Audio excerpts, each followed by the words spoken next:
चलिए अब हम एक्सरसाइज 5.3 का क्वेश्चन नंबर 5 है उसको सॉल्व करने वाले हैं।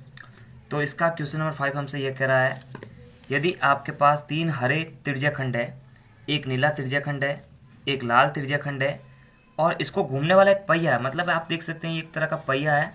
और ये जो आप देख रहे हैं त्रिज्याओं द्वारा घेरा गया भाग होता है त्रिज्याखंड। जैसे इसको ऐसे समझ लेते हैं अपन, त्रिज्याखंड क्या होता है कि वर्त के अंदर त्रिज्याओं द्वारा घेरा गया ये वाला भाग, ठीक है ना, ये त्रिज्या इसके द्वारा घेरा गया भाग, यानी वर्त के त्रिज्या और चाप के द्वारा घेरा गया भाग त्रिज्याखंड होता है।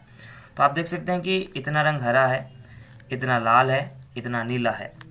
ऐसा त्रिज्याखंड जो है प्राप्त करने की प्रायिकता ज्ञात कीजिए जो यहाँ पर हरा हो। और यहाँ पर एक चीज़ और दे रखी है कि ऐसा त्रिज्याखंड प्राप्त करने की भी प्रायिकता ज्ञात करनी है जो नीला ना हो। तो सबसे पहले देखिए यहाँ पर प्रायिकता को समझते हैं अपन। तो प्रायिकता का फॉर्मूला रहता क्या? प्रायिकता होती है घटना के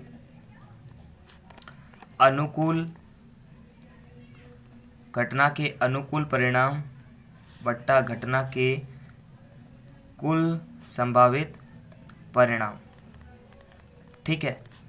तो यहाँ पर अपन देखिए इस पहिए के अंदर हमारे पास में टोटल रिजल्ट कितना है। तो यहाँ पर हमारे को टोटल में से जो है हरे त्रिज्याखंड की जो प्रायिकता वो दर्शानी है। तो सबसे पहले कुल संभावित परिणाम की आपको बात करनी है यहाँ पर। तो कुल हम देखते हैं कि हमारे पास में यहाँ पर कितने भाग बन रखे हैं। तो आप देखते हैं कि पहला भाग, दूसरा, तीसरा, चौथा, पांचवा। तो टोटल यहाँ पर जो है यानी घटना के जो कुल संभावित परिणाम है वो यहाँ पर 5 आ रहे हैं। अब उसमें से जो है हरे कितना है? हरे देखिए पहला हरा हो गया, दूसरा और ये तीसरा, मतलब अनुकूल परिणामों की संख्या 3 हो गया। तो 3/5 यानी सिंपल सी बात है कि इस पहिए के अंदर जो है 3 बार हरे कलर को भरा गया है। तो ये इसकी प्रायिकता हो गई। अब ये हमसे कह रहा है कि ऐसा त्रिज्याखंड प्राप्त करो जिसकी प्रायिकता नीली ना हो। इसका मतलब नीले को यहाँ पर डिलीट करना पड़ेगा, है ना। नीले को यहाँ पर जो है हमारे को कैंसिल करना पड़ेगा। तो नीला भाग इसमें कितना है? एक भाग दे रखा होगा। तो यहाँ पर एक ही भाग तो नीला नहीं है, बाकी तो सब देखो अलग अलग रंगों से रंगे गए हैं। तो इसकी प्रायिकता हम क्या दर्शा सकते हैं? तो यहाँ पर से आपको नीला परिणाम ही हटा देना है।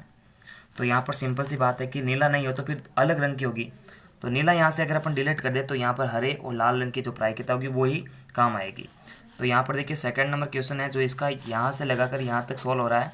ये तो फर्स्ट हो गया हरे रंग के त्रिज्याखंड के लिए। सेकंड है नीला कलर ना हो, तो नीला नहीं होगा तो नीले को आप डिलीट कर दीजिए। तो टोटल 5 रंगों में से एक रंग चला जाएगा तो बचेगा 4, यानी अनुकूल परिणाम 4 बचेंगे और टोटल परिणाम हमारे पास में वही रहेगा। तो 4/5 जब रंग नीला न हो। तो इसको सिस्टमेटिक लिखना, सिंपली लिखना है कि दिया गया है एक पहिया है, उसके अंदर हमारे पास में अनुकूल परिणाम यानी जो टोटल रंग है वो कितने हैं, सॉरी माफ़ करिएगा, जो पूछ रखा है यानी हरे रंग के त्रिज्याखंड कितने हैं, इतने हैं, 3 है मान लेते हैं। और कुल संभावित परिणाम यानी टोटल रंगों की यहाँ पर संख्या जो पहिए के अंदर है वो 5 है। तो 3/5 और 4/5। इसके अगला वाला क्वेश्चन भी जो है हम कर लेते हैं, क्वेश्चन नंबर 6 वाला। प्रश्न 2 में दी गई घटनाओं की प्रायिकता आपको ज्ञात करनी है। तो देखिए प्रश्न 2 था, उसके अंदर क्या था कि हमारे पास में जो है एक पासा दे रखा था, ठीक है। तो यहाँ पर देखिए पासे के अंदर फलक होते हैं 6, यानी टोटल जो संभावित परिणाम है वो हमारे पास में आएंगे 6, 1 2 3 4 5 6। तो ये टोटल हमारे पास में संभावित परिणाम है। अभी हमसे प्रायिकता पूछ रहा है, तो देखिए सूत्र आपको याद रखना है, घटना के अनुकूल परिणाम बट्टा घटना के कुल संभावित परिणाम। तो अनुकूल परिणाम जो हमसे पूछ रखा है और कुल संभावित परिणाम जो टोटल यहाँ पर आपके पास में रिजल्ट दे रखे हैं कितना है, 1 2 3 4 5 6। तो 6 तो हमेशा हर में आएगा। ये हमसे कहेगा कि एक अभाज्य संख्या प्राप्त हो। तो इसमें से जो भी अभाज्य संख्या उनकी काउंटिंग कर दो आप, 2 हो गया, 3 हो गया और 5 हो गया, बाकी सभी सम संख्या है या फिर भाज्य संख्या है। तो यहाँ पर देखिए 1 2 3, 3 ऐसे रिजल्ट मिला ना, 3/6 हो गया। तो 1/2 यानी काट के आप इसको सॉल्व कर दो, 3 एकम 3, 3 दूनी 6। एक अभाज्य संख्या प्राप्त ना हो, माफ करेगा, एक अभाज्य संख्या प्राप्त ना हो।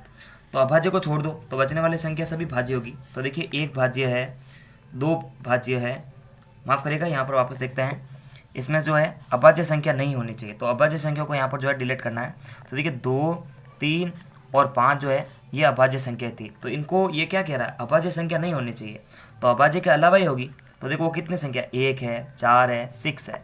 तो ये इनकी काउंटिंग भी करो, 1 2 3। तो इसकी भी प्रायिकता क्या होगी, 3/6। इसको सिस्टमेटिक आपको लिखना है, बाकी अब इसको डायरेक्ट बताऊंगा ना तो भी आपको 8th क्लास के लेवल में नंबर मिलने वाला है, ठीक है। बाकी मेरे हिसाब से आपको सिस्टमेटिक करना चाहिए कि घटना के कुल संभावित परिणाम 6 है, इसके फलकों के आपको जो है यहाँ पर नंबर बांटना चाहिए। अभाज्य संख्या नहीं होगी, जैसे अनुकूल परिणाम जो है हमारे पास में 1, 3 या फिर सॉरी माफ़ करिएगा 1, 4 और 6 है। ऐसा आप मान सकते हो कि टोटल हमारे पास में 3 काउंटिंग आ चुकी है।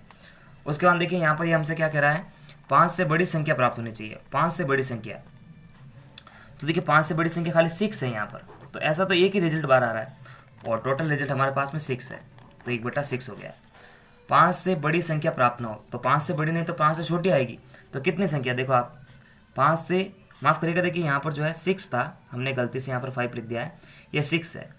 6 से बड़ी संख्या प्राप्त ना हो तो 6 से छोटी प्राप्त होगी, तो 6 से छोटी देखिए 5 है, 4 है, 3 है, 2 है, 1 है, तो 1, 2, 3, 4, 5, तो हमारे पास में कुल संभावित परिणाम तो 6 हैं, उसमें से जो है 5 ऐसे परिणाम हैं जो 6 से बड़ी संख्या नहीं आ रहे हैं।